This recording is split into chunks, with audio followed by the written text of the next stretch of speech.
नमस्कार दोस्तों, राम राम। ये जो है ना, पेपर है किसका, फर्स्ट ग्रेड का है। और ये एग्ज़ाम लगी थी 3/6/2026 को। अब पॉलिटिकल का है ना। अब इसमें अपन ये नहीं है कि भाई जैसे कि समाजवाद, व्यवहारवाद, रूसो देद्रोह है ना, इनको पढ़ेंगे नहीं, इनसे कोई लेना देना है नहीं अपन को।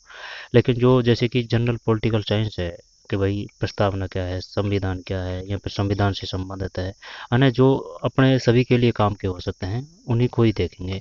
और जैसे कि करंट के क्वेश्चन है ना, जैसे कि मनोविज्ञान के क्वेश्चन, उनको ही देखेंगे। और ये जो जैसे कि पॉलिटिकल है ना, जैसे समाजवाद, विचारधारा वगैरह वगैरह ना, इनको छोड़ देंगे, इनसे कोई लेना देना है नहीं है। ठीक भाई, क्योंकि वो सिर्फ पॉलिटिकल वालों के ही आएंगे वो। चलिए शुरू करते हैं। निम्नलिखित में से कौन से देश यूरोपियन यूनियन के सदस्य हैं? यूरोपियन यूनियन है ना, इसको क्या बोलेंगे? यू ई है ना, ईयू बोलेंगे भाई। यूरोपियन है ना, ईयू बोलेंगे। तो ईयू के सदस्य कौन कौन से हैं बताइए। गूगल के माध्यम नमस्कार। से, जेमिनी के आपने बहुत माध्यम से अच्छा देखेंगे। बताइए बताइए।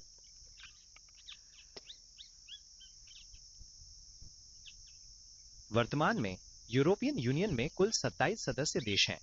इनमें शामिल हैं Austria, Belgium, Bulgaria, Croatia, Cyprus, चेकिया, डेनमार्क, एस्टोनिया, नहीं, आप फिनलैंड। ये बताइए है ना, जैसे कि सर्बिया, स्लोवाकिया, स्लोवेनिया और रोमानिया कौन से हैं?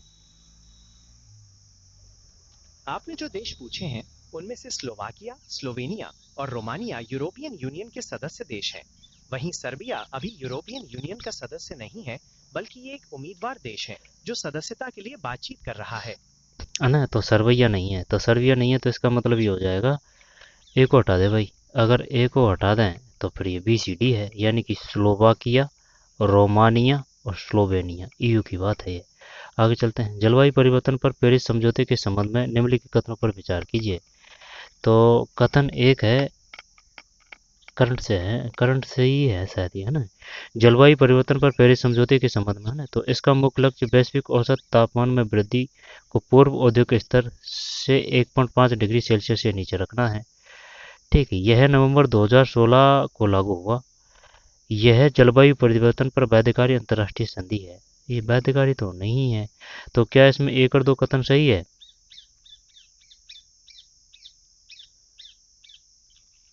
जी हाँ, पेरिस समझौते के बारे में आपके पहले दो कथन बिल्कुल सही हैं। इसका मुख्य लक्ष्य वैश्विक तापमान में वृद्धि को 1.5 डिग्री सेल्सियस से नीचे रखना है और ये नवंबर 2016 में लागू हुआ था। रही बात तीसरे कथन की, तो ये पेरिस समझौता एक वैधानिक अंतर्राष्ट्रीय संधि है। हालांकि इसमें लक्ष्यों को हासिल करने के तरीके देशों द्वारा खुद तय किए जाते हैं। क्या आप इसके बारे में कुछ और जानना चाहते हैं? अनय बाध्यकारी नहीं है। इसका मुख्य लक्ष्य वैश्विक औसत तापमान में वृद्धि को पूर्व औद्योगिक स्तर से 1.5 डिग्री सेल्सियस से नीचे रखना है। 1.5। यह 4 नवंबर 2016 को लागू हुआ था ना, तो ये आ सकता है। अगर जो जैसे कि इम्पोर्टेंट है ना, तो वो चाहे वो 10 साल पुराना ही है तो वो आएगा। ठीक है ना, जैसे कि पेरिस शांति समझौता है, जैसे कि वो जिनेवा समझौता हुआ था। ठीक इसी प्रकार से जैसे कि ये जो बेटी बचाओ बेटी पढ़ाओ, बेटी बचाओ बेटी पढ़ाओ है ना, इस प्रकार के जो महत्वपूर्ण इवेंट है वो आएंगे, है ना, चाहे वो कितना ही पुराना हो। तो फिर इसका मुख्य लक्ष्य वैश्विक औसत तापमान में वृद्धि को पूर्व औद्योगिक स्तर 1.5 डिग्री सेल्सियस से नीचे रखना। यह 4 नवंबर 2016 को लागू हुआ था। संयुक्त राष्ट्र के चार्टर के निम्नलिखित में से किस अनुच्छेद में महासभा के गठन का उल्लेख किया गया है? कौन सा है? संयुक्त राष्ट्र चार्टर के अनुच्छेद 9 में महासभा के गठन और उसकी संरचना का उल्लेख किया गया है। इस अनुच्छेद के अनुसार महासभा में संयुक्त राष्ट्र के सभी सदस्य देश शामिल होते हैं। क्या आप संयुक्त राष्ट्र के किसी और अंग के बारे में कुछ जानना चाहते हैं? नो है भाई, है ना, इसको छोड़ते हैं। जून 2025 में कैननासिस कनाडा में आयोजित G7 शिखर सम्मेलन में चर्चा किए गए मुख्य विषयों में निम्नलिखित में से कौन से शामिल थे? जून 2025 G7 शिखर सम्मेलन में, जैसे कि प्रवासी तस्करी, महत्वपूर्ण खनिज, कृत्रिम बुद्धिमत्ता, क्वांटम, ये तो था भाई, है ना, तीन तीन को, है ना। फिर सामाजिक विविधता और वैश्विक अर्थव्यवस्था, कौन कौन से थे इसमें बताइए। जून 2025 में कैनानासिकिस कनाडा में आयोजित G7 शिखर सम्मेलन में प्रमुख रूप से कई विषयों पर चर्चा हुई। इनमें महत्वपूर्ण खनिज आपूर्ति श्रृंखलाओं को सुरक्षित करना, कृत्रिम बुद्धिमत्ता या AI का उपयोग, क्वांटम नवाचार पर सहयोग और जंगली आग की घटनाओं से बचाव शामिल थे। साथ ही प्रवासी तस्करी जैसे अपराधों से लड़ना और विदेशी हस्तक्षेप का मुकाबला करना भी मुख्य विषयों में शामिल था। सामाजिक विविधता और वैश्विक अर्थव्यवस्था थे या नहीं थे?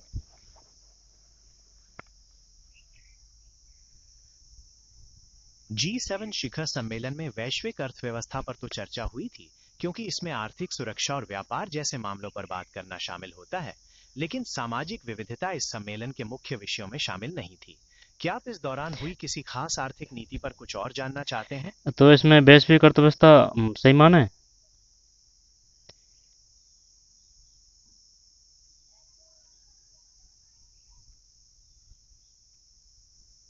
हेलो? जी हाँ, वैश्विक अर्थव्यवस्था G7 शिखर सम्मेलन के मुख्य विषयों में शामिल थी। तो आप हमें इसे तो ये सही मान। तो इसमें इसका मतलब है 4 को हटा दे भाई, 4 को हटा दे ना, तो 4 है इसमें।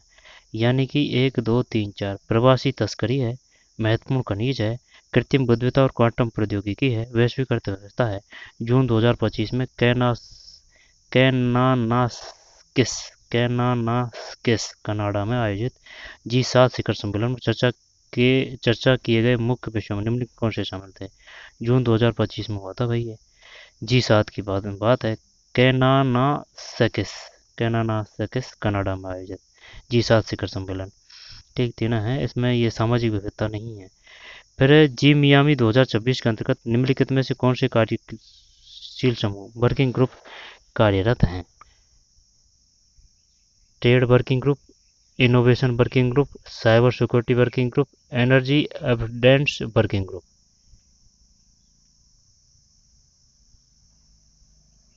G20 मियामी 2026 के अंतर्गत कुछ विशिष्ट कार्यशील समूह कार्यरत हैं। इनमें ट्रेड वर्किंग ग्रुप, ग्रोथ और deregulation working group, energy abundance working group और इनोवेशन वर्किंग ग्रुप शामिल है। साइबर सिक्योरिटी वर्किंग ग्रुप या एनर्जी एफिशिएंसी वर्किंग ग्रुप इनमें से मुख्य समूह के तौर पर सामने नहीं आते। सी को हटा दे भाई, तो फिर ए बी डी यानी कि एक है, ट्रेड वर्किंग ग्रुप है, ठीक है, और इनोवेशन वर्किंग ग्रुप है, एनर्जी एविडेंस वर्किंग ग्रुप है। जी 20 मियामी 2026 के अंतर्गत निम्न कौन से कार्यशील समूह वर्किंग ग्रुप में कार्यरत है? G20 मियामी कब हुआ था? 2026 है ना, तो G20 Miami 2026 trade working group है, इनोवेशन वर्किंग ग्रुप है, इसके बाद में एनर्जी एविडेंस वर्किंग ग्रुप है। नाटो मिशन इराक NMI के संबंध में निम्नलिखित कथनों पर विचार कीजिए। नाटो मिशन इराक NMI का एक गैर लड़ाकू नॉन कॉम्बैक्ट सलाहकार और क्षमता निर्माण मिशन है। नाटो मिशन इराक की स्थापना अगस्त 2016 में इरबिल में की गई थी। क्या ये दोनों कथन सही है? कौन सा है इसमें? नाटो मिशन इराक के बारे में आपका पहला कथन बिल्कुल सही है कि ये एक गैर लड़ाकू सलाहकार और क्षमता निर्माण मिशन है। लेकिन नाटो मिशन इराक की स्थापना अगस्त 2016 में इरबिल में नहीं, बल्कि ये अक्टूबर 2018 में बगदाद में स्थापित किया गया था। क्या आप इसके बारे में कुछ और जानना चाहते हैं? अक्टूबर 2018 में हुई थी भाई इसकी स्थापना ना, तो ये हटा देते हैं। नाटो मिशन इराक NMI, ठीक, NMI एक गैर लड़ाकू नॉन कॉम्बैक्ट सलाहकार और क्षमता निर्माण मिशन है। NATO mission Iraq NMI is a non combat advisory and capacity building mission. ठीक, एक है भाई इसमें, है ना। फिर वर्तमान में विश्व व्यापार संगठन WTO में विवाद निपटान और समझौते की समीक्षा 12 विषयगत थिमटेक मुद्दों के फ्रेमवर्क के तहत की जा रही है। इनमें से निम्न में से कौन सा प्रस्ताव शामिल नहीं है?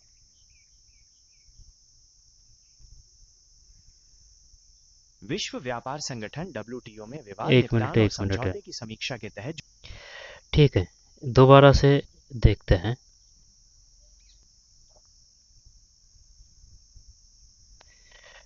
ठीक है, मैं आपकी किस तरह से मदद कर सकता हूँ? दोबारा से देखते हैं। जैसे कि इसमें था कौन सा, संरचनावाद निम्नलिखित में से गायत्री, फिर अंतर्राष्ट्रीय समुद्र अनष्ट किस संस्था सिद्धांत में योगदान के प्रसिद्ध है? निम्नलिखित में कौन सा देश? जब इसमें ये नहीं है भाई, सर्बिया नहीं है, स्लोवेनिया, स्लोवाकिया, रोमानिया। कौन से देश? यूरोपियन, यूरोपियन को क्या बोलेंगे? और यू, है ना, EU बोलेंगे। फिर जलवायु परिवर्तन पर पेरिस समझौते के संबंध में निम्नलिखित कथनों पर विचार कीजिए। जब इसमें ना ये नहीं है कौन सा, 4 नवंबर, ये बाध्यकारी अंतर्राष्ट्रीय संधि, बाध्यकारी नहीं है ये। इसका मुख्य लक्ष्य वैश्विक औसत तापमान में वृद्धि को पूर्व औद्योगिक स्तर 1.5 डिग्री सेल्सियस से नीचे रखना है। यह 4 नवंबर 2016 को लागू हुआ। जब ये 16 नहीं है इसमें शायद। ये बताइए आपने इसमें कौन सा बताया था कि भाई ये जो है ना, ये जलवायु परिवर्तन पर पेरिस समझौता क्या 4 नवंबर 2016 को हुआ था? जी हाँ, बिल्कुल। क्लाइमेट चेंज पर जो पेरिस एग्रीमेंट हुआ था वो वाकई 4 नवंबर 2016 को लागू हुआ था। ये एक बहुत ही ऐतिहासिक समझौता है जिसमें दुनिया भर के देश ग्रीन हाउस आगे गैसों चलते के हैं ना, इसके बाद में संयुक्त राष्ट्र के चार्टर, ये 9 में आ जाएगा। The court of justice of the European Union में किस स्थान पर अवस्थित है? The court of justice of the European Union, बताइए किस में है, ये कहाँ है the court of justice of the European Union? Brussels, Frankfurt, Luxembourg, ट्रांसबर्ग?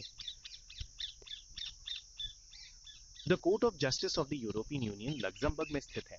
ये यूरोपीय संघ की न्यायिक संस्था है जो ये सुनिश्चित करती है कि यूरोपीय संघ के कानूनों का सभी सदस्य देशों में एक समान पालन हो। लक्जमबर्ग शहर में इसका एक बड़ा परिसर है जिसमें अदालतें और प्रशासनिक कार्यालय शामिल हैं। जब जून 2025, इसमें अपने ये नहीं आएगा, ये सामाजिक विविधता है ना। जून 2025 में कैनानासैकिस कनाडा में आयोजित G7 शिखर सम्मेलन चर्चा किए गए मुख्य विषय में निम्न कौन से शामिल थे? प्रवासी तस्करी, महत्वपूर्ण खनिज, वैश्विक अर्थव्यवस्था है ना। ये नहीं है। कृत्रिम बुद्धिमत्ता और क्वांटम प्रौद्योगिकी तो है। G20 मियामी है ना, मियामी हुआ था G20 मियामी के अंतर्गत निम्न में से कौन से कार्यशील समूह वर्ग के ग्रुप में कार्यरत है? तो ये बताइए क्या G20 में भारत है? जी हाँ, बिल्कुल। भारत G20 का एक बहुत ही महत्वपूर्ण सदस्य है। भारत इस समूह में सक्रिय और रूप ये से बताइए क्या भागीदार है। G7 में क्या भारत है? नहीं, भारत G7 का सदस्य नहीं है। चल ठीक G7 है ना। अब ये बताइए इनमें जो कौन सा है, G20 मियामी 2026 के अंतर्गत निम्न कौन से कार्यशील समूह वर्किंग ग्रुप में कार्यरत है? Trade working group, innovation working group, cyber security working group, energy efficiency working group, कौन सा बताया था आपने इसमें? मुझे याद नहीं आ रहा है कि मैंने G20 मियामी 2026 के लिए कोई विशेष कार्यशील समूह का नाम बताया था। G20 के तहत कई कार्यशील समूह होते हैं जो अलग अलग विषयों पर काम करते हैं, जैसे व्यापार, ऊर्जा, डिजिटल अर्थव्यवस्था और सतत नहीं, आप विकास। ये ऑप्शन के हिसाब से बताइए इसमें क्या है वर्किंग ग्रुप में। जैसे कि ट्रेड वर्किंग ग्रुप है, इनोवेशन वर्किंग ग्रुप है, या फिर साइबर सिक्योरिटी वर्किंग ग्रुप है, एनर्जी एफिडेंस वर्किंग ग्रुप है G20 मियामी 2024 के अंतर्गत। G20 के आधिकारिक कार्यशील समूहों में ट्रेड वर्किंग ग्रुप तो होता है, लेकिन innovation working group, cyber security working group या एनर्जी एब्सेंस वर्किंग ग्रुप नाम की विशेष ग्रुप G20 की मुख्य सूची में शामिल नहीं है। G20 विभिन्न मुद्दों पर चर्चा के लिए टास्क फोर्स और कार्यशील समूह बनाती है जो समय समय पर बदलते रहते हैं। क्या आपने ये जानकारी किसी विशेष संदर्भ में देखी थी? पेपर है आरपीएससी का फर्स्ट ग्रेड का, उसमें कर रहे हैं, बताइए अब आप। आरपीएससी फर्स्ट ग्रेड के पेपर में अगर इस तरह का कोई सवाल आता है तो इस बात का ध्यान रखना जरूरी है कि G20 मियामी जैसा कोई आधिकारिक शिखर सम्मेलन या स्थायी कार्यशील समूह नहीं होता। G20 हर साल अलग अलग देशों में अपनी अध्यक्षता के अनुसार बैठकें आयोजित करता है। आना, चल अगर छोड़ते परीक्षा हैं में इसको।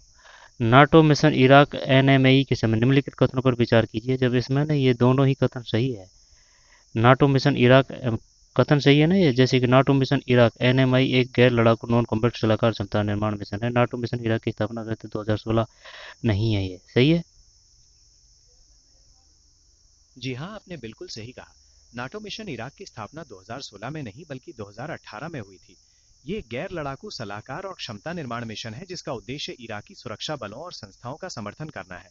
क्या आप इस मिशन के बारे में कुछ और जानना चाहते हैं? है ना, एक है इसमें नाटो मिशन इराक एनएमआई एक गैर लड़ाकू नॉन कॉम्बैट सलाहकार क्षमता निर्माण मिशन है। NATO NATO NMI. आगे चलते हैं। वर्तमान में विश्व व्यापार संगठन डब्ल्यूटीओ में विवाद निपटान समझौतों की समीक्षा 12 विषयगत थीम टैग है ना, थीम टैग मुद्दों के फ्रेमवर्क के तहत की जा रही है। इनमें से निम्नलिखित में से कौन सा प्रस्ताव शामिल नहीं है? ऑप्शन है प्रतिसेरण, प्रतिप्रेषण है ना, द्वितीय पक्ष अधिकार, आपसी सहमति से समाधान, अनुक्रमण। सोचकर बताता हूँ। कुछ और जानकारी ढूंढने की जरूरत है। मैं इस बारे में पूरी तरह से आश्वस्त नहीं हूं कि डब्ल्यूटीओ की विवाद निपटान समझौते की समीक्षा के तहत कौन सा प्रस्ताव शामिल नहीं है। सटीक जानकारी के लिए आपको डब्ल्यूटीओ के आधिकारिक दस्तावेजों या पाठ्यक्रम की सामग्री देखनी पड़ेगी। आप ही बताइए, वर्तमान में विश्व व्यापार संगठन डब्ल्यूटीओ में विवाद निपटान समझौते की समीक्षा 12 विषयगत थीमटेक मुद्दों के फ्रेमवर्क के तहत की जा रही है। निम्नलिखित में से कौन सा प्रस्ताव शामिल नहीं है? मुझे इस बारे में निश्चित जानकारी नहीं मिल पा रही है कि डब्ल्यूटीओ की विवाद निपटान समझौते की समीक्षा के क्या तहत ये कौन सा ऑप्शन में प्रस्ताव है शामिल क्या, ये जैसे कि प्रतिसेरण, द्वितीय पक्ष अधिकार, आपसी सहमति से समाधान और अनुक्रमण? जी हाँ, आपने जो विकल्प बताए हैं उनमें द्वितीय पक्ष अधिकार यानी थर्ड पार्टी राइट्स, आपसी सहमति से समाधान यानी म्यूचुअली एग्रीड सॉल्यूशंस और अनुक्रमण यानी सीक्वेंसिंग तो डब्ल्यूटीओ के विवाद निपटान समझौते की समीक्षा के 12 विषयगत मुद्दों में शामिल है। प्रतिशेरण या पोस्ट रिटेलिएशन भी इसी प्रक्रिया का एक हिस्सा है। क्या आप किसी विशेष प्रस्ताव के बारे में कुछ और जानना चाहते हैं? क्या करें तो भाई, इसमें कौन सा प्रस्ताव शामिल नहीं है? तो ये जो ऑप्शन है इनमें से क्या प्रतिसेरण नहीं है, प्रतिप्रेषण? मैंने जो जानकारी देखी है उसके अनुसार प्रतिप्रेषण यानी रिमांड इन 12 विषयगत मुद्दों में शामिल है। आपने जो अन्य विकल्प बताए हैं वे भी इन मुद्दों का हिस्सा है। सटीक रूप से कौन सा प्रस्ताव शामिल नहीं है ये जानने के लिए शायद आपको पाठ्यक्रम की मूल सामग्री या आधिकारिक डब्ल्यूटीओ चल आगे दस्तावेजों। चलते हैं। नाटो यूक्रेन आयोग की स्थापना 1997 में नाटो यूक्रेन संबंधों के विकास के लिए मुख्य निकाय के रूप में की गई। वर्ष 2023 में इसका आयोग को किस निकाय द्वारा प्रतिस्थापित किया गया था? कौन सा है इसमें? नाटो यूक्रेन परिषद, नाटो यूक्रेन समन्वय समिति, NATO Ukraine mission, NATO Ukraine लोकतांत्रिक प्राधिकरण? सोचकर बता दो। जी हाँ, आपने बिल्कुल सही कहा। 2023 में नाटो यूक्रेन आयोग को नाटो यूक्रेन परिषद द्वारा प्रतिस्थापित कर दिया गया था। ये परिवर्तन दोनों पक्षों के बीच राजनीतिक संबंधों को मजबूत बनाने और यूक्रेन की नाटो के साथ बढ़ती भागीदारी को दर्शाता है। आगे चलते हैं, है ना? अगला सवाल किस बारे में है? आपके आप कीजिए। अध्यापक द्वारा दिया गया कार्य असाइनमेंट देखकर एक विद्यार्थी सोचता है कि मैं इसे नहीं कर सकता क्योंकि यह अत्यधिक कठिन है, इसलिए वह परेशान नर्वस हो जाता है। ये मनोविज्ञान के कितने हैं? निम्नलिखित में कौन सा परीक्षा, सामूहिक अन्वेषण, फिर एडगर डेल, है ना, सहकारी अधिगम का उपयोग स्कूली शिक्षा के लिए, इसके बाद में आकलन में औद्योगिक का उपयोग क्यों किया जाता है, प्रौद्योगिकी का, फिर निम्न में कौन सा ई अधिगम, निम्न में कौन सा ई लर्निंग का एक लाभ नहीं है, शिक्षण अधिगम, प्रौद्योगिकी समावेशन, व्यवहारवाद उपागम, राजनीति सिद्धांत के संदर्भ में, है ना? तो ये जो है ना 10 बार क्वेश्चन, इनको अलग देखेंगे। एरिक वॉल्गेन, फिर निम्नलिखित में कौन से विद्वान परंपरागत राजनीतिक सिद्धांत से संबंधित है? छोड़ते हैं। निम्नलिखित में किस विद्वान ने मूल्य सापेक्षवाद आलोचना करते हुए 20वीं शताब्दी की बड़ी दुखद घटना बताया था? अरे छोड़ते हैं। इनमें से कौन सा संप्रदाय इस बात को मानता है कि औपचारिक फार्मूला संप्रभुता के संबंध निम्नलिखित कथनों पर विचार कीजिए? इसको नहीं, ये रूसो वगैरह है, छोड़ते हैं। स्पिनिजा, माइकल वॉचर, नॉर्मल वाले देखेंगे ना। फिर स्पिंजा, फिर माइकल वॉल्चर, जॉन रॉस की पुस्तक है, टी एच ग्रीन, फिर देख लेते हैं, ये बढ़िया सा लग रहा है। टी एच ग्रीन के अधिकारों पर विचार के संबंध में निम्नलिखित कथनों पर विचार कीजिए। ग्रीन का तर्क है कि मनुष्य के अधिकार स्वयं मनुष्य के नैतिक चरित्र से उत्पन्न होते हैं। मनुष्य के अधिकार। दूसरा है, ग्रीन का मानना है कि अधिकार समुदाय की नैतिक चेतना द्वारा प्रदत्त मान्यता पर निर्भर करते हैं। बताइए कौन से, क्या दोनों कथन सही है?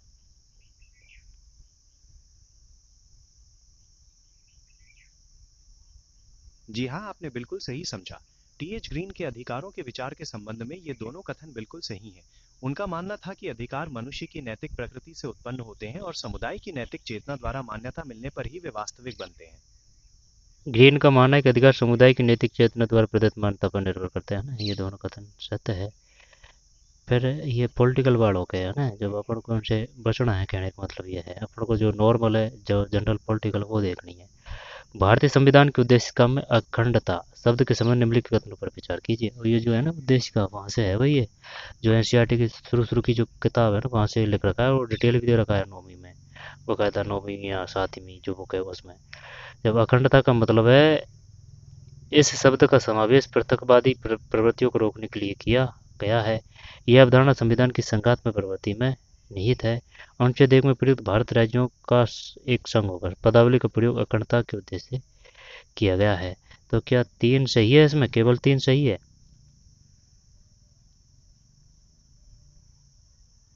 भारतीय संविधान की उद्देशिका में अखंडता शब्द के संबंध में ये सही है कि इसका समावेश पृथकवादी प्रवृत्तियों को रोकने और देश की एकता को सुनिश्चित करने के लिए किया गया था।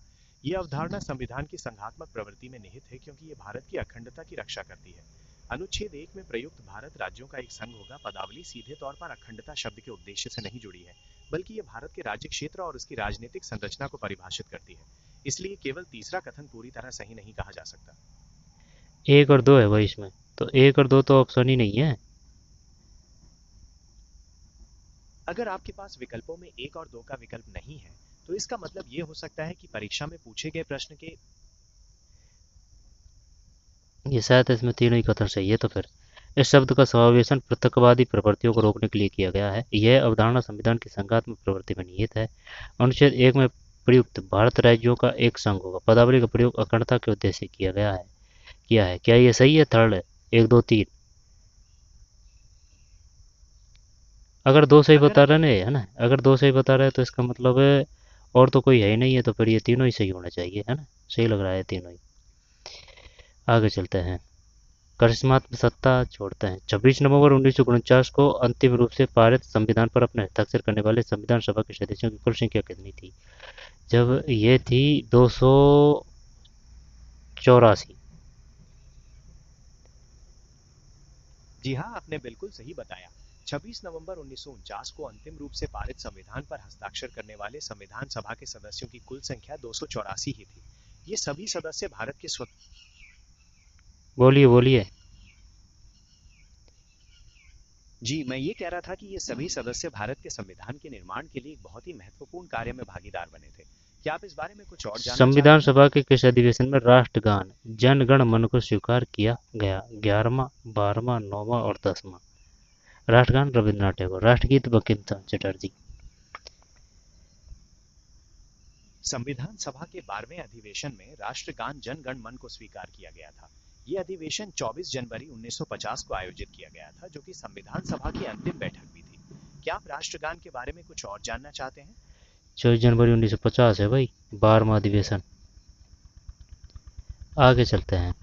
निम्नलिखित में कौन यह मानते हैं कि भारत संविधान भारतीय पहचान की अभिव्यक्ति के रूप में संविधान है ना। ये इनसे कोई लेना देना नहीं है। आगे चलते हैं। ये आ सकता है जब कोई सार्वजनिक पदाधिकारी अपने कानूनी और संवैधानिक दायित्वों का पालन नहीं कर रहा है और इससे किसी व्यक्ति का मौलिक अधिकार प्रभावित हो रहा हो, तो सर्वोच्च न्यायालय द्वारा संवैधानिक उपचारों के अधिकार के अंतर्गत कौन सा लेख जारी करवाया जाता है? जब कोई सार्वजनिक पदाधिकारी अपने कानूनी और संवैधानिक दायित्वों का पालन नहीं कर रहा है तो अधिकार परीक्षा, उत्प्रेषण, परमादेश, बंदी प्रत्यक्षीकरण। अधिकार परीक्षा आएगा इसमें तो।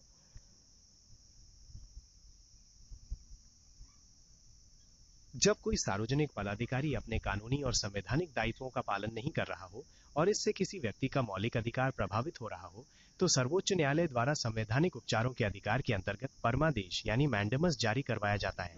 परमादेश का अर्थ होता है हम हुक्म देते हैं, जिसके द्वारा न्यायालय सार्वजनिक पदाधिकारी को अपना कार्य करने के लिए मजबूर करता है। जो विकल्प आपने बताया अधिकार परीक्षा यानी क्वो वारंटो, वो किसी व्यक्ति द्वारा गैर कानूनी तरीके से सार्वजनिक पद पर कब्जा करने से रोकने के लिए जारी किया जाता है। ठीक ठीक ठीक, माय मिस्टेक। तो फिर इसमें जैसे कि क्यो वारंटो, इसका मतलब है अधिकार परीक्षा। उत्प्रेषण का मतलब है टेरिटोरियन है, और फिर बंदी प्रत्यक्षीकरण मतलब है हैबिस क्रॉप्स, और परमादेश का मतलब है मैंडेमस। ठीक है, तो फिर जैसे कि अधिकार परीक्षा हो चुका है, परमादेश हो चुका है, उत्प्रेषण का और बंदी प्रत्यक्षीकरण के बारे में और बताइए।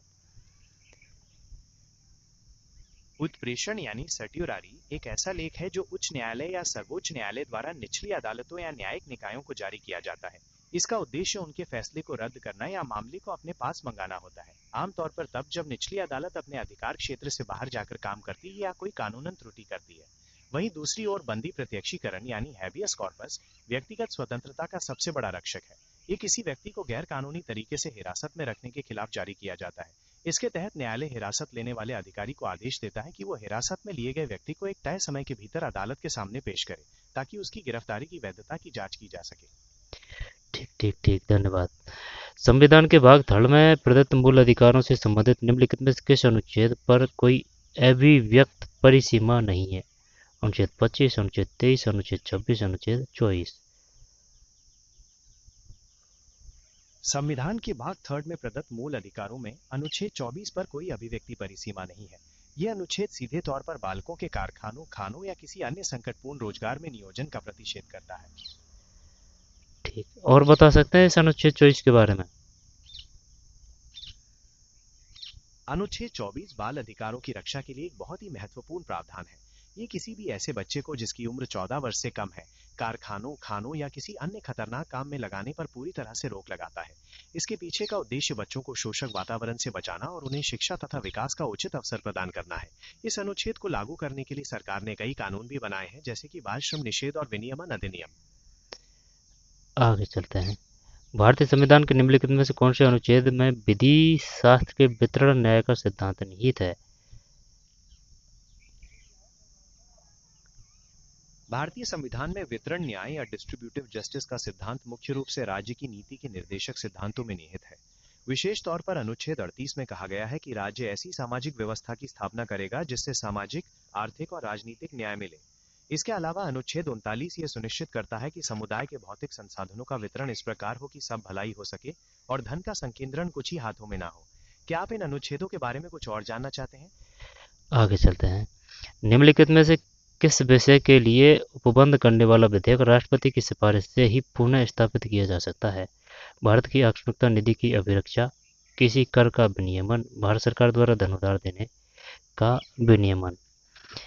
जब कौन से कथन सत्य है इसमें? धन उधार देने का तो ये एक मिनट ये सुन जैसे कि निम्नलिखित में किस विषय के लिए उपबंध करने वाला विधेयक राष्ट्रपति की सिफारिश से ही पुनः स्थापित किया जा सकता है? भारत सरकार द्वारा धन उधार लेने का विनियमन, भारत की आकस्मिकता निधि की अभिरक्षा, यही है किसी कर का विनियमन। एक और दो होना चाहिए भाई इसमें।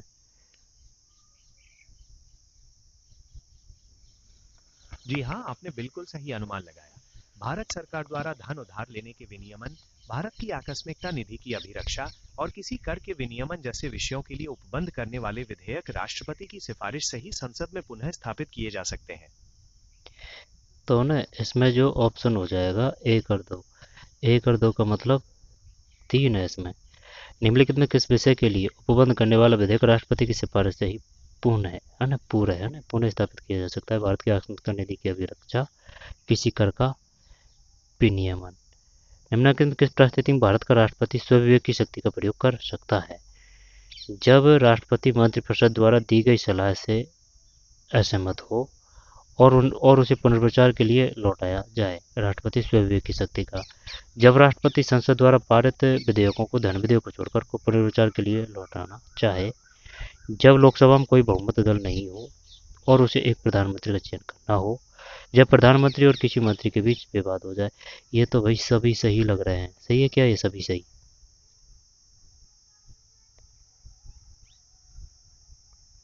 जी नहीं, सभी कथन सही नहीं है। राष्ट्रपति अपनी स्वविवेक की शक्ति का प्रयोग मुख्यतः तब करते हैं जब लोकसभा में कोई स्पष्ट बहुमत न हो और प्रधानमंत्री का चयन करना हो, या फिर जब वे किसी विधेयक, धन विधेयक को छोड़कर को संसद में पुनर्विचार के लिए लौटाना चाहें। मंत्रिपरिषद द्वारा दी गई सलाह को पुनर्विचार के लिए लौटाना भी एक तरह की संवैधानिक शक्ति है, लेकिन प्रधानमंत्री और मंत्री के बीच विवाद होने पर राष्ट्रपति के पास कोई प्रत्यक्ष स्वविवेक नहीं होता। तो इसका मतलब यह 4 गलत है इसमें। जी हाँ, आपने बिल्कुल सही समझा। प्रधानमंत्री और किसी मंत्री के बीच विवाद की स्थिति में राष्ट्रपति के पास कोई प्रत्यक्ष स्वविवेक की शक्ति नहीं होती, इसलिए वो चौथा कथन गलत है। क्या आप इस बारे में कुछ और समझना चाहते हैं? चल ठीक है। जब राष्ट्रपति मंत्रिपरिषद द्वारा दी गई सलाह से असहमत हो और उसे पुनर्विचार के लिए लौटाना चाहे, निम्नलिखित किन परिस्थितियों में भारत का राष्ट्रपति स्वविवेक की शक्ति का प्रयोग कर सकता है? ये सही है ना? फिर जब राष्ट्रपति संसद द्वारा पारित विधेयकों को धन विधेयक को छोड़कर को पुनर्विचार के लिए लौटाना चाहे, जब लोकसभा में कोई बहुमत दल नहीं हो और उसे एक प्रधानमंत्री का चयन करना हो। ठीक है, जब लोकसभा में कोई बहुमत दल नहीं हो और उसे एक प्रधानमंत्री का चयन करना हो। लेकिन ये 4 गलत है इसमें। भारत के उपराष्ट्रपति को निम्नलिखित में से किस संकल्प द्वारा उसके पद से हटाया जा सकेगा? लोकसभा और राज्यसभा के संकल्प द्वारा, जिसे है ना किसकी बात है? उपराष्ट्रपति की। जिसे दोनों सदन की कुल सदस्य संख्या के कम से कम 2/3 बहुमत द्वारा पृथक पृथक पारित किया गया हो। राज्यसभा के तत्कालीन समस्त सदस्यों के बहुमत से पारित संकल्प द्वारा। 3 है, राजस्थान राज्यसभा के ऐसे संकल्प द्वारा जिसे सदन की कुल सदस्य संख्या के कम से कम 2/3 बहुमत द्वारा पारित किया गया हो। राज्यसभा के ऐसे संकल्प द्वारा जिसे राज्यसभा के तत्कालीन समस्त सदस्यों के बहुमत ने पारित किया हो, जिसे लोकसभा सहमत है। अपन इसमें तो ये है, राज्यसभा के ऐसे संकल्प द्वारा जिसे सदन की कुल सदस्य संख्या के कम से कम 2/3 बहुमत द्वारा पारित किया गया। 2/3, 1/3 कहाँ है? कम से कम 2/3 बहुमत द्वारा पृथक पृथक पारित किया गया। और लोकसभा राज्यसभा के संकल्प द्वारा जिसे दोनों सदनों की कुल सदस्य संख्या के कम से कम 2/3 बहुमत द्वारा पृथक पृथक पारित किया गया हो। राज्यसभा के तत्कालीन सदस्यों के बहुमत से पारित संकल्प द्वारा राज्यसभा के ऐसे संकल्प द्वारा जिसे राज्यसभा के तत्कालीन समस्त सदस्यों के बहुमत ने पारित किया और जिसे लोकसभा, जब इसमें ना ये आना चाहिए भाई, पुल से हटाया जा सकेगा। राज्यसभा के ऐसे संकल्प द्वारा जिसे सदन की कुल सदस्य संख्या के कम से कम 2/3 बहुमत द्वारा पारित किया गया हो। या फिर एक हो सकता है, बताइए इसमें क्या है।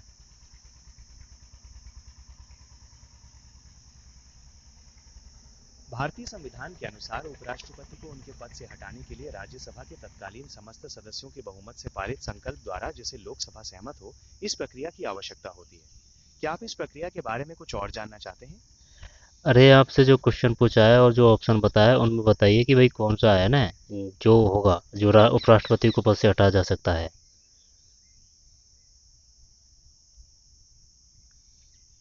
राज्यसभा के ऐसे संकल्प द्वारा जिसे राज्यसभा के तत्कालीन समस्त सदस्यों के बहुमत ने पारित किया हो और जिसे लोकसभा सहमत हो, उपराष्ट्रपति को पद से हटाया जा सकता है।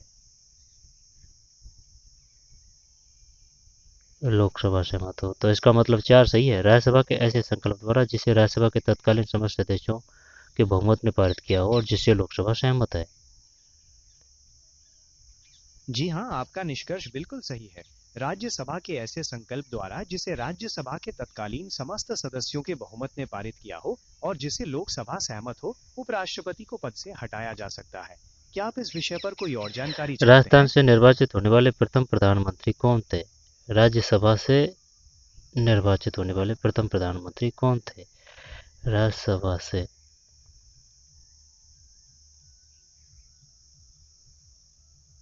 राजस्थान से लोकसभा के लिए नहीं निर्वाचित नहीं, होने वाले अरे किसी भी नेता ने भारत एक के प्रधानमंत्री का पद नहीं संभाला है।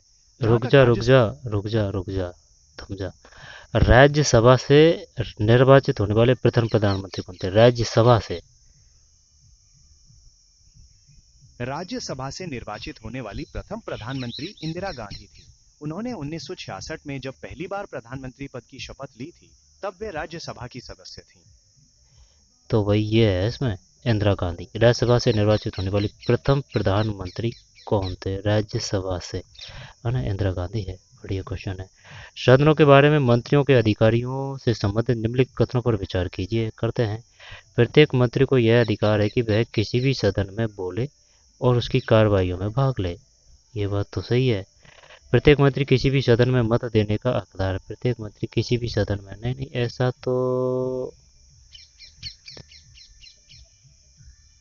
जी हाँ, आपका विचार बिल्कुल सही है। अनुच्छेद 88 के अनुसार प्रत्येक मंत्री को यह अधिकार है कि वो किसी भी सदन में, चाहे वो लोकसभा हो या राज्यसभा, बोल सकता है और उसकी कार्यवाहियों में भाग ले सकता है। लेकिन वोट देने का अधिकार उसी सदन में होता है जिसका वो सदस्य होता है। क्या आप इस बारे में कुछ और जानना चाहते हैं? तो फिर ना इसका मतलब है ये गलत है इसमें। भाई जैसे कि वो लोकसभा का है तो लोकसभा में दे सकता है भाग, तो वह हर एक में ले सकता है, लेकिन मत देने का अधिकार जिसका है, जैसे वो राज्यसभा का है तो राज्यसभा का, लोकसभा का तो लोकसभा में देगा। तो फिर इसका मतलब दो गलत है, दो गलत का मतलब है तो एक सही है इसमें। ठीक, प्रत्येक मंत्री को यह अधिकार है कि वह किसी भी सदन में बोले और इसकी कार्यवाही में भाग ले।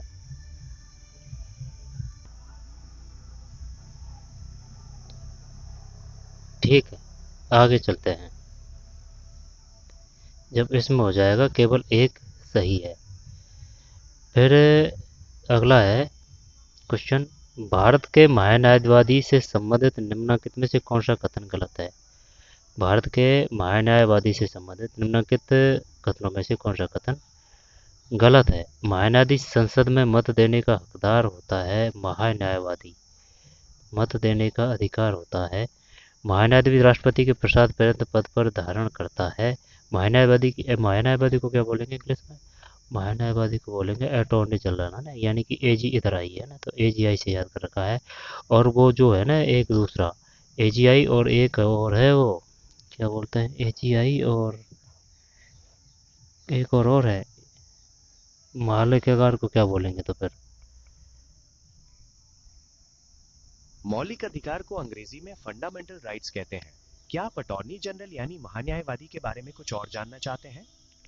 महान्यायवादी, महान्यायवादी के समतुल्य दूसरा पद कौन सा है? महान्यायवादी यानी अटॉर्नी जनरल के समतुल्य दूसरा पद राज्य स्तर पर महाधिवक्ता यानी एडवोकेट जनरल का होता है।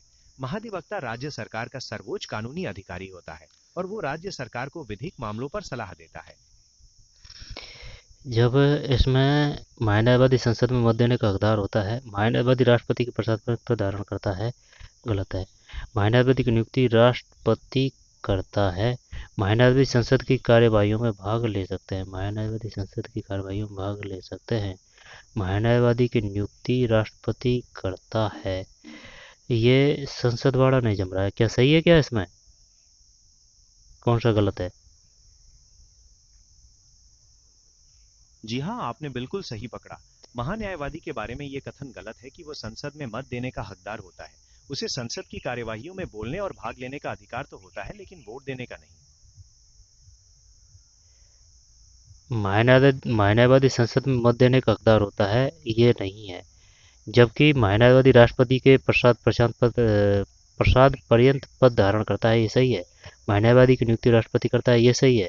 महान्यायवादी संसद की कार्रवाई में भाग ले सकते हैं, क्या ये तीनों कथन सही है? 2, 3, 4। जी हाँ, आपने बिल्कुल सही कहा। महान्यायवादी के बारे में ये तीनों कथन कि राष्ट्रपति के प्रसाद पर्यंत पद धारण करता है, उसकी नियुक्ति राष्ट्रपति करता है और वो संसद की कार्यवाहियों में भाग ले सकता है, बिल्कुल सही है। क्या आप इस विषय पर कोई और जानकारी चाहते हैं? अच्छा क्वेश्चन है। महान्यायवादी राष्ट्रपति के प्रसाद पर्यंत पद धारण करता है, महान्यायवादी की नियुक्ति राष्ट्रपति करता है ना? महान्यायवादी राष्ट्रपति के प्रसाद पर्यंत पद धारण करता है, महान्यायवादी की नियुक्ति राष्ट्रपति करता है। महान्यायवादी संसद की कार्यवाहियों में भाग ले सकते हैं, मत नहीं दे सकते भाई।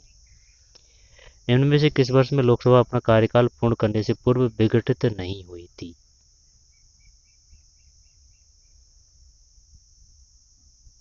भारत में अब तक कई बार लोकसभा अपना कार्यकाल पूरा कर चुकी है।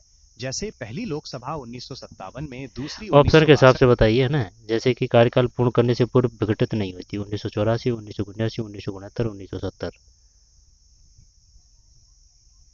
विकल्पों के अनुसार 1984 में लोकसभा अपना कार्यकाल पूर्ण करने से पहले विघटित नहीं हुई थी।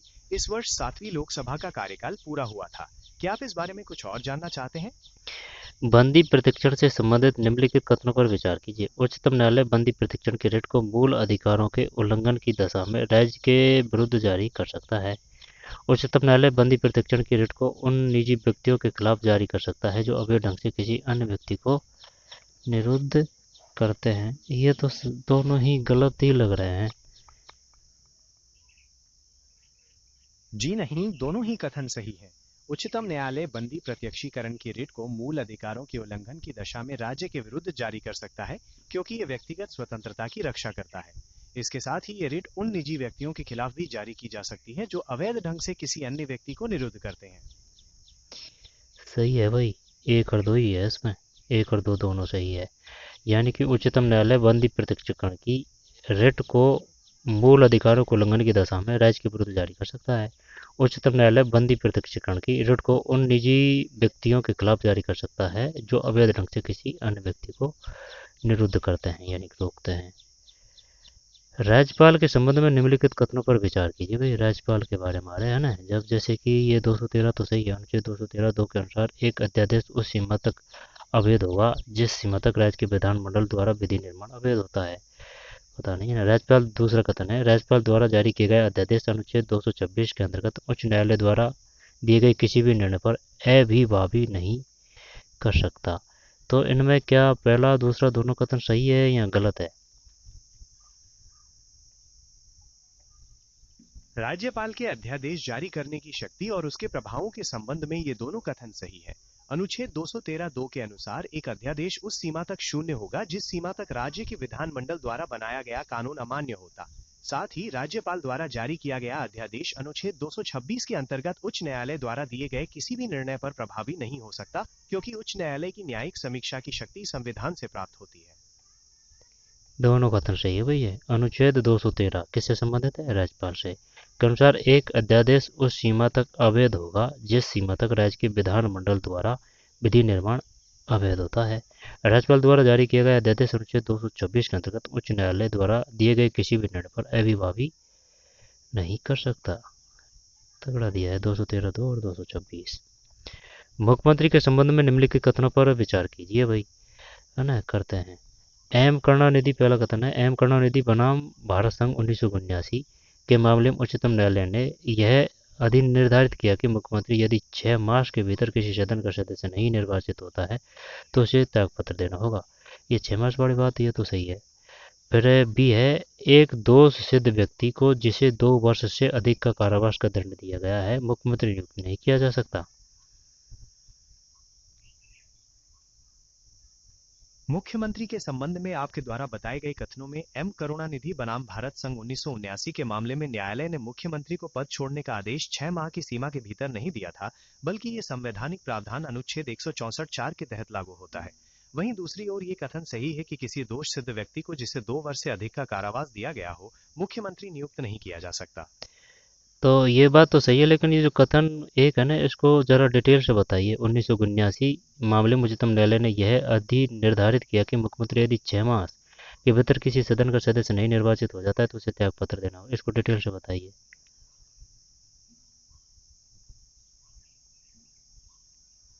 मैं अपनी बात को स्पष्ट करना चाहूंगा। एम करुणानिधि बनाम भारत संघ 1979 का मामला मुख्य रूप से विधायी असंगतता यानी रिपग्नेंसी और ये तय करने से जुड़ा था कि क्या मुख्यमंत्री एक लोक सेवक होते हैं या नहीं।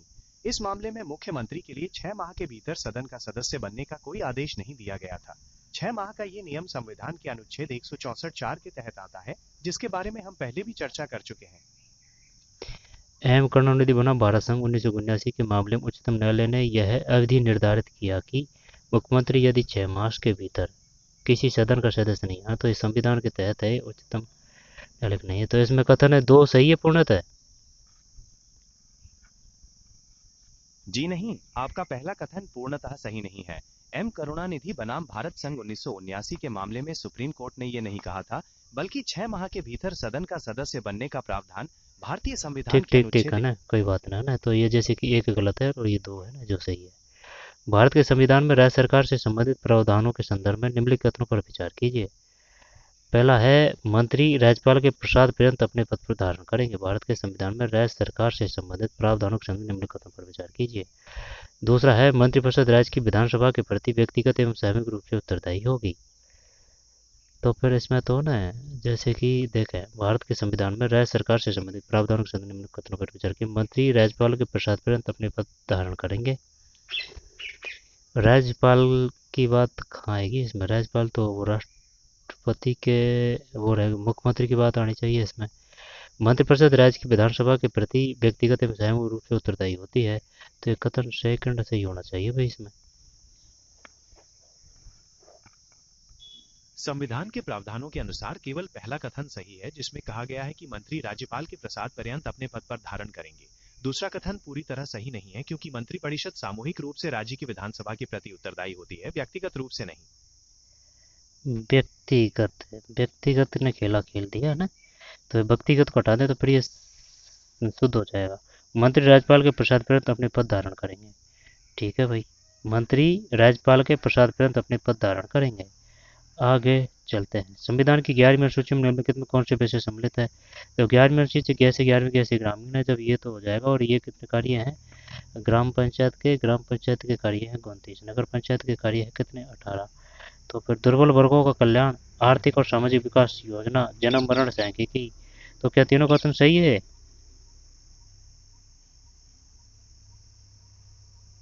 जी हाँ, संविधान की 11वीं अनुसूची में ये तीनों विषय सम्मिलित हैं। इसमें दुर्बल वर्गों का कल्याण और आर्थिक तथा सामाजिक विकास योजनाएं शामिल हैं, जो पंचायतों के अधिकार क्षेत्र में आती हैं। हालांकि जन्म मरण सांख्यिकी का विषय मुख्य रूप से नागरिक पंजीकरण प्रणालियों के तहत आता है, जो 11वीं अनुसूची के 29 विषयों में शामिल नहीं है। ये नहीं है भाई, इसमें एक और दो है। जनगणना ये नगर के हिसाब से कर रहे हैं ना, तो दुर्बल वर्गों का कल्याण और आर्थिक और सामाजिक विकास योजना, जनगणना ये नगरों से है। सही है। जी हाँ, आपने बिल्कुल सही कहा।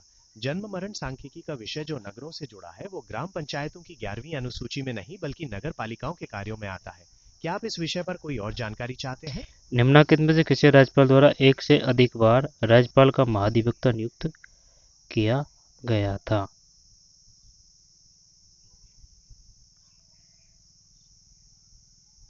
राजस्थान में कई ऐसे महानुभाव रहे हैं जिन्हें राज्यपाल द्वारा एक से अधिक बार महाधिवक्ता नियुक्त किया गया था। इनमें बीपी अग्रवाल, एसएम मेहता और एनएम लोढ़ा जैसे नाम शामिल हैं।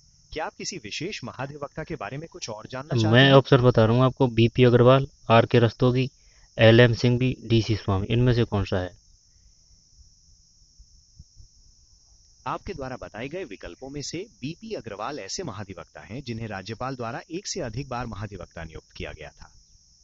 महाधिवक्ता से पूछ लिया भाई। मुख्यमंत्री तो याद कर लिए, उपराज्य और जो राज्यपाल हैं है ना, वो भी याद कर लिए, लेकिन इसने महाधिवक्ता से पूछ लिया। महाधिवक्ता मतलब वो जैसे कि अटॉर्नी जनरल के समतुल्य होता है, एडवोकेट जनरल ऑफ राजस्थान, है ना, उसका ही समतुल्य होता है ना महाधिवक्ता। आपने बताया था महाधिवक्ता अटॉर्नी जनरल ऑफ अपने जो राज्य का वो एजीआई के समतुल्य होता है ये। जी हाँ, आपका समझना बिल्कुल सही है। महाधिवक्ता राज्य स्तर पर वही काम करते हैं जो अटॉर्नी जनरल पूरे देश के लिए करते हैं। और जहां तक बीपी अग्रवाल का सवाल है, उन्हें एक से अधिक बार इस पद पर नियुक्त किया गया था। क्या आप इस विषय पर कुछ और जानना चाहते हैं? राजस्थान विधानसभा में लोक महत्व के मामले में स्थगन प्रस्ताव प्रस्तुत किया जाना है। जिस दिन यह प्रस्ताव प्रस्तुत किया जाना है उस दिन की बैठक आरंभ होने से पूर्व निम्नलिखित में से किसे स्थगन प्रस्ताव की सूचना देनी होगी? जब राजस्थान विधानसभा में लोक महत्व के मामले में स्थगन प्रस्ताव प्रस्तुत किया जाना, स्थगन प्रस्ताव का मतलब क्या है?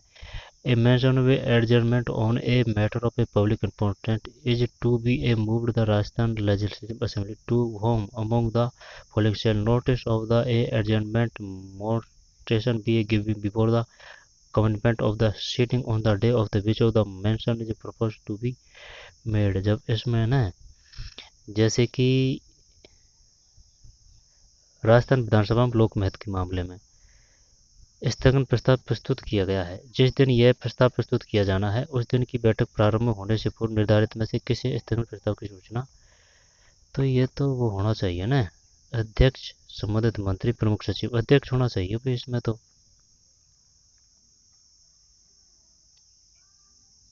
राजस्थान विधानसभा में स्थगन प्रस्ताव प्रस्तुत करने के लिए बैठक शुरू होने से पूर्व स्थगन प्रस्ताव की सूचना विधानसभा के अध्यक्ष, संबंधित मंत्री और विधानसभा के प्रमुख सचिव को देनी आवश्यक होती है।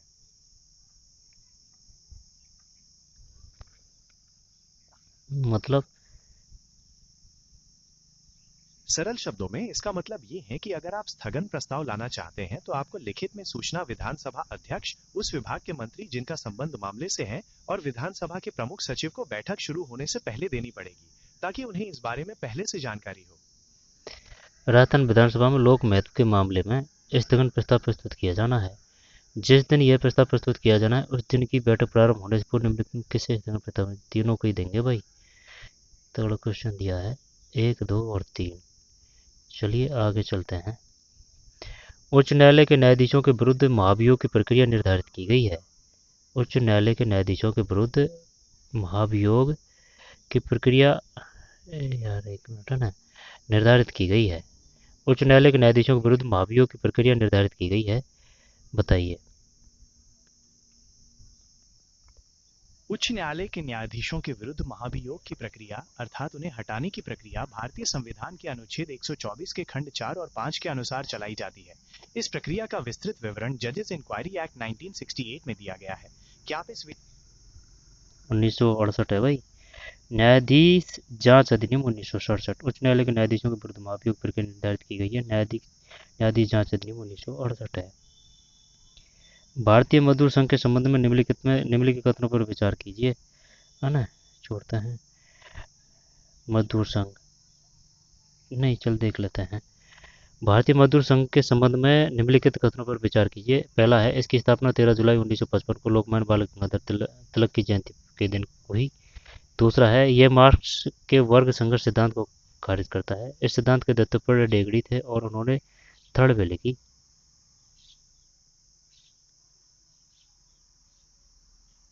आपके द्वारा बताई गई कथन काफी हद तक सही है। भारतीय मजदूर संघ की स्थापना 23 जुलाई 1955 को लोकमान्य बाल गंगाधर तिलक की जयंती के दिन हुई थी। ये संगठन मार्क्स के वर्ग संघर्ष के सिद्धांत को खारिज करके औद्योगिक परिवार की अवधारणा में विश्वास रखता है और इसके संस्थापक दत्तापन ठेंगड़ी जी थे, जिन्होंने द थर्ड वे नामक पुस्तक भी लिखी थी। यह मार्क्स के वर्ग संघर्ष सिद्धांत को खारिज करता है, ये सही है? जी हाँ, ये बिल्कुल सही है। ये 23 की जगह 13 कर दिया इसने ना, दिमाग लगा दिया। निम्नलिखित में किस अनुच्छेद में नगर पालिकाओं के खातों की संपरीक्षा का प्रावधान है? संपरीक्षा मतलब base of the following is article है जी provide the auditing of the account of the municipalities. तो फिर किस अनुच्छेद में नगर पालिकाओं के खातों की संपरीक्षा का प्रावधान है, बताइए।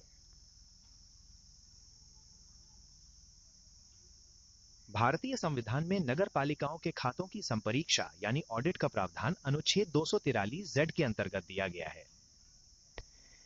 यानी कि 243 ये माना है, 243 जेड दे रखा है ना जब इसने, सही है 243 जेड, ठीक है 243 जेड। दर कमीशन सामान्यता प्राप्त मान्य दर कमीशन ने सामान्यतः मान्यता प्राप्त कुछ परीक्षणों को सूचीबद्ध किया जिन्हें किसी भाषाई क्षेत्र को प्रांत के रूप में गठित होने से पहले पूरा करना होगा। निम्नलिखित में कौन से इसमें सम्मिलित है? जब कौन से सम्मिलित है? जब इसमें जैसे कि वित्तीय आत्मनिर्भरता, प्रशासनिक सुविधा, भविष्य के विकास की क्षमता, क्या तीनों सत्य है इसमें? जी हाँ, आपने बिल्कुल सही कहा। धर कमीशन ने भाषा क्षेत्र को प्रांत के रूप में गठित करने के लिए वित्तीय आत्मनिर्भरता, प्रशासनिक सुविधा और भविष्य की विकास की क्षमता जैसे कुछ महत्वपूर्ण परीक्षणों को सूचीबद्ध किया था। ठीक, तो वित्तीय आत्मनिर्भरता, प्रशासनिक सुविधा और भविष्य के विकास की क्षमता। किसान मजदूर प्रजा पार्टी के संबंध में निम्नलिखित में से त्रुटिपूर्ण है? किसान मजदूर पार्टी सभा, ठीक, आगे चलते हैं। किसान मजदूर पार्टी, फिर कर्नाटक राज्य है ना, इसके बाद प्रथम लोकसभा, कर्नाटक राज्य तथा संघ के संबंध में निम्नलिखित जोड़ते हैं। प्रथम लोकसभा में निम्नलिखित कौन सी लोकसभा सांसद भारतीय जनसंघ से संबंधित नहीं थी, बताइए। प्रथम लोकसभा में निम्नलिखित में कौन सी लोकसभा सांसद भारतीय जनसंघ से संबंधित नहीं था? यह थी स्वामी करपात्री, उमाशंकर त्रिवेदी, श्याम प्रसाद मुखर्जी, दुर्गाचरण बनर्जी।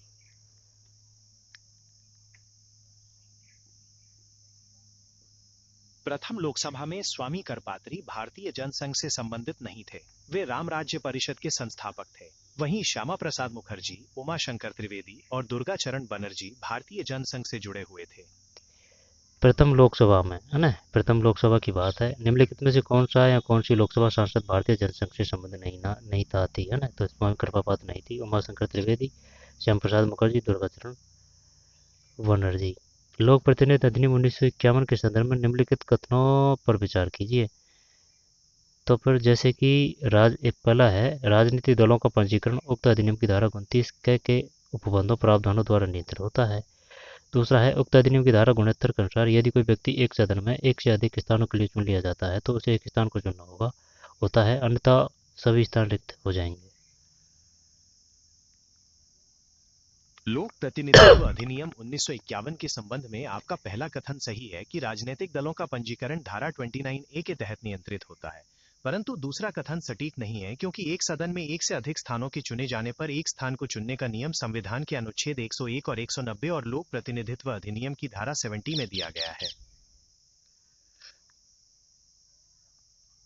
एक है भाई, राजनीतिक दलों का पंजीकरण उक्त अधिनियम की धारा 29 के उपबंधों प्रावधान द्वारा नियंत्रित होता है।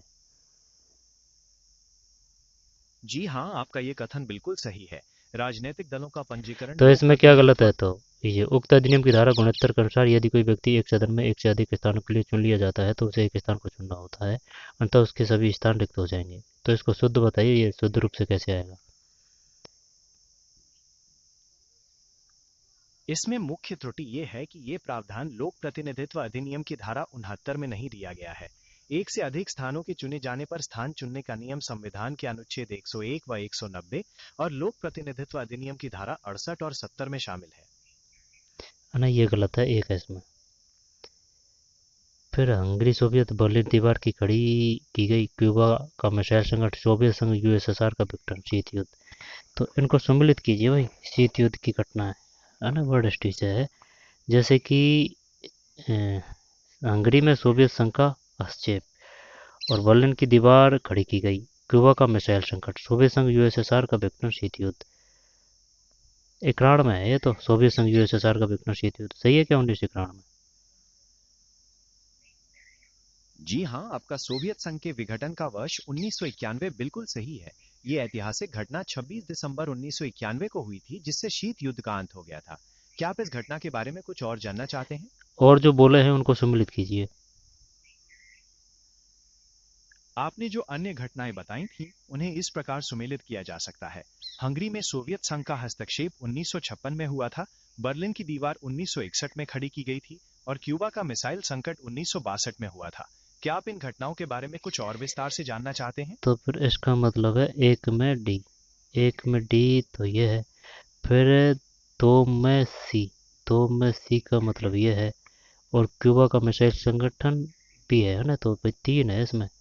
ठीक है, तो तीन का मतलब है डी सी बी ए, डी सी बी, और ये ए है। हंगरी में सोवियत संघ का हस्तक्षेप 1956 है।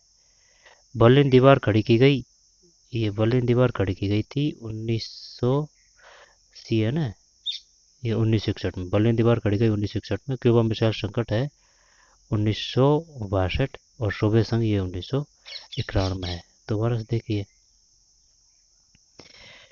भाई, हंगरी में सोवियत संघ का हस्तक्षेप तो ये 1956, बर्लिन दीवार खड़ी की गई ये सी है 1961, क्यूबा का मिसाइल संकट ये बी है 1962, सोवियत संघ यूएसएसआर का विघटन, शीत युद्ध का अंत, ये ए है 1961।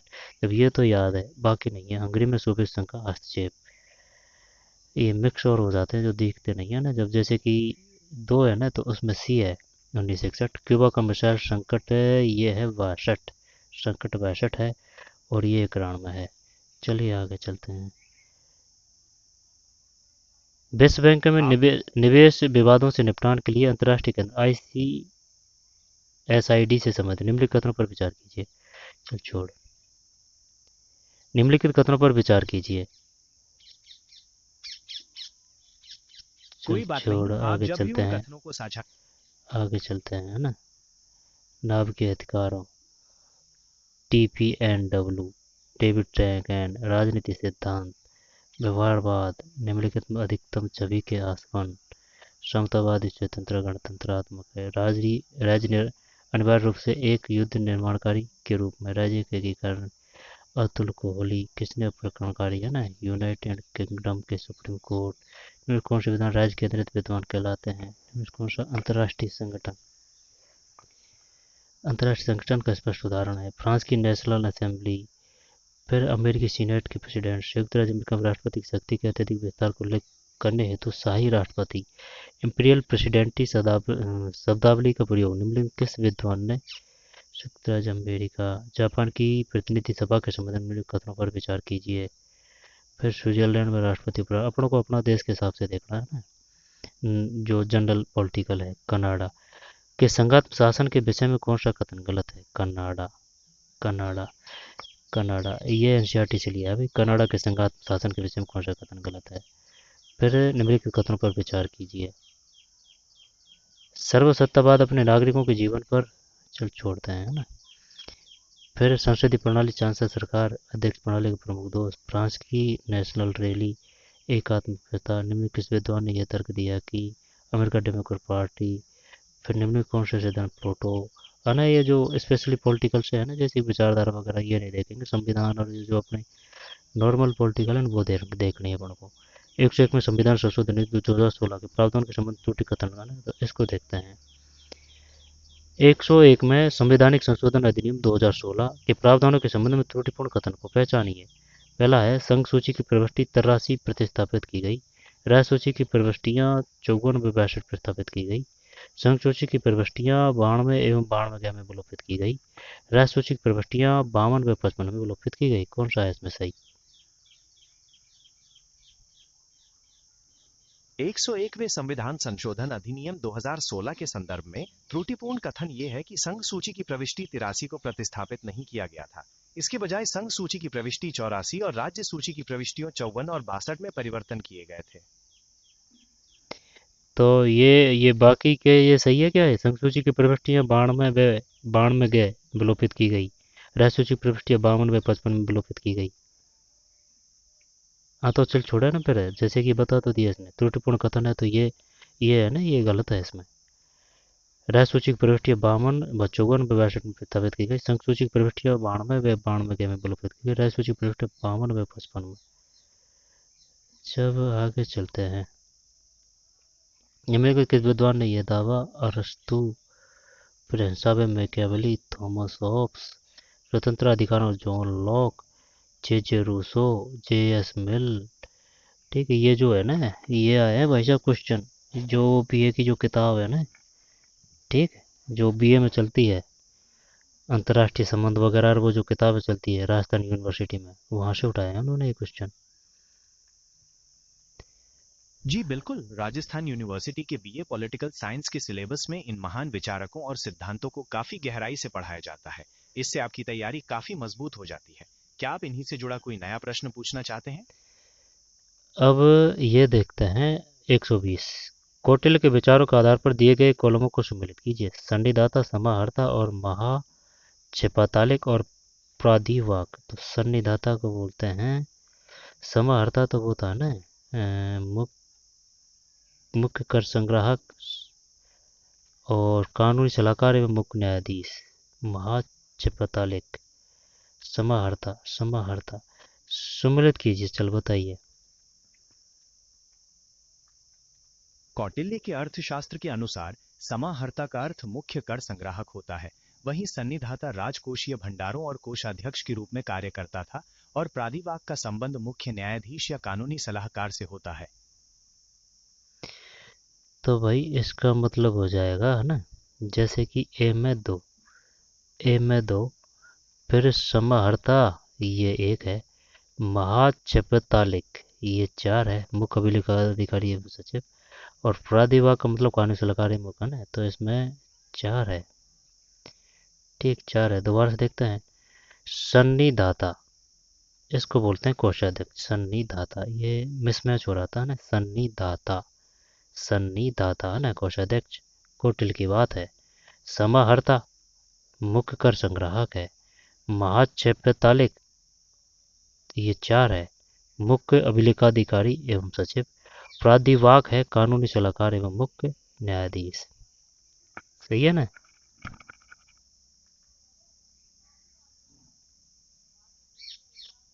जी हाँ, आपका ये सुमेलन बिल्कुल सही है। आपने कौटिल्य के अर्थशास्त्र के अनुसार इन सभी अधिकारियों के कार्यों का सही मिलान किया है। क्या आप इस बारे में और कुछ जानना चाहते हैं या कोई और प्रश्न जब पूछना है? सन्निधाता कोषाध्यक्ष है, समाहर्ता मुख्य कर संग्राहक है, मुख्य कर संग्राहक समाहर्ता है ना, समाहर्ता से संग्राहक कर सकते हैं, से संग्राहक। महाक्षेपतालिक मुख्य अभिलेखाधिकारी एवं सचिव, महाक्षेपतालिक। फिर प्रादिवाक है ना, वाक बोलने से याद कर सकते हैं, कानून सलाहकार एवं मुख्य न्यायाधीश प्रादिवाक। और महाक्षेपतालिक मुख्य अभिलेखाधिकारी एवं सचिव समाहर्ता। स है ना, से संग्राहक है समाहर्ता। और सन्निधाता कोषाध्यक्ष है। विवेकानंद के विचारों के संदर्भ में कौन सा कथन त्रुटिपूर्ण है? विवेकानंद ने वैज्ञानिक समाजवाद एवं स्वैपलोकी समाजवाद में विभेद किया है। एक समय आएगा जब शूद्र प्रत्येक देश में निरपेक्ष श्रेष्ठता प्राप्त करेंगे। इस प्रक्रिया में समाजवाद एवं शून्यवाद सामाजिक क्रांति के अग्रणी होंगे। विवेकानंद के अनुसार भारत में समाज को केंद्र माना जाना चाहिए, जबकि यूरोप में लोगों के जीवन का निर्धारण राजनीति करती है। स्वतंत्रता सदैव मनुष्य के स्वत्व में होती है एवं उसे वहीं पाया जा सकता है। इसमें कौन सा गलत है भाई?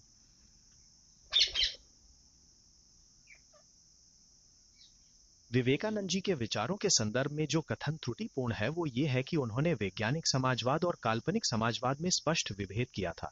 हालांकि वे सामाजिक समानता के पक्षधर थे, लेकिन उन्होंने इस तरह के विशेष समाजवाद के सिद्धांतों पर गहन चर्चा नहीं की थी। है ना, ये है इसमें।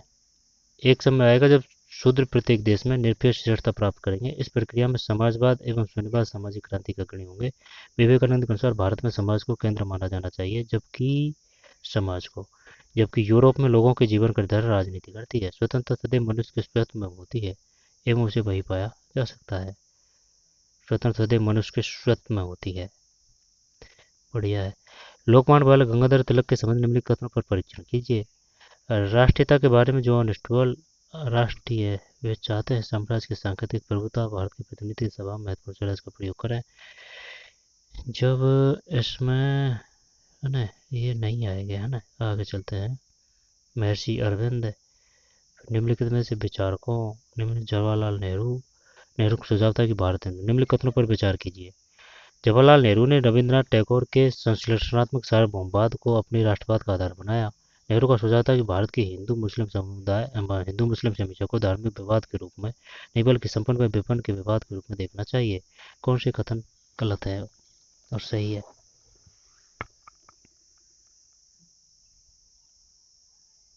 जवाहरलाल नेहरू के विचारों के संदर्भ में पहला कथन त्रुटिपूर्ण है क्योंकि नेहरू का राष्ट्रवाद टैगोर के सार्वभौमवाद से अधिक उनकी समाजवादी और धर्मनिरपेक्ष दृष्टिकोण पर आधारित था। दूसरा कथन सही है क्योंकि नेहरू ने सांप्रदायिक समस्याओं को अक्सर आर्थिक और वर्गीय दृष्टिकोण से देखने का सुझाव दिया था, जिसमें वे मानते थे कि अक्सर धनी वर्ग अपने स्वार्थों को पूरा करने के लिए धार्मिक मतभेदों का इस्तेमाल करते हैं। आगे चलते हैं। राष्ट्रपति डोनाल्ड जे ट्रंप और प्रधानमंत्री नरेंद्र मोदी व्यापक अमेरिका भारत द्विपक्षीय व्यापार समझौता बीटीए वार्ता कब हुई थी?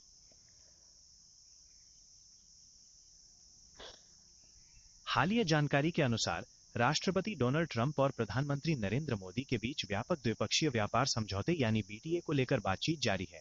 दोनों देशों के प्रतिनिधियों के बीच हाल ही में नई दिल्ली में व्यापार से जुड़ी कई दौर की वार्ताएं हुई हैं, जिनका मकसद दोनों देशों के नहीं, बीच ये डेट बताइए, 7 जनवरी 2026 है या 7 फरवरी 2026 है? जो विशिष्ट डेट आपने पूछी हैं उनमें से कोई भी सही नहीं है। जो हालिया व्यापार समझौता हुआ है उसकी घोषणा फरवरी 2026 में की गई थी, ना कि जनवरी 2026 या फरवरी 2024 में। फरवरी है ना, 7 फरवरी 2024। आगे चलते हैं। संयुक्त राष्ट्र सैन्य जेंडर निम्न किसने नेहरू की विदेश नीति की स्थिति को निम्नलिखित कथनों पर विचार कीजिए। फिर निम्न किस विद्वान ने निम्न उत्तर संरचनावाद के तत्व कौन से हैं? छोड़ते हैं। निम्नलिखित में कौन सी विचार चिकाना नारीवाद?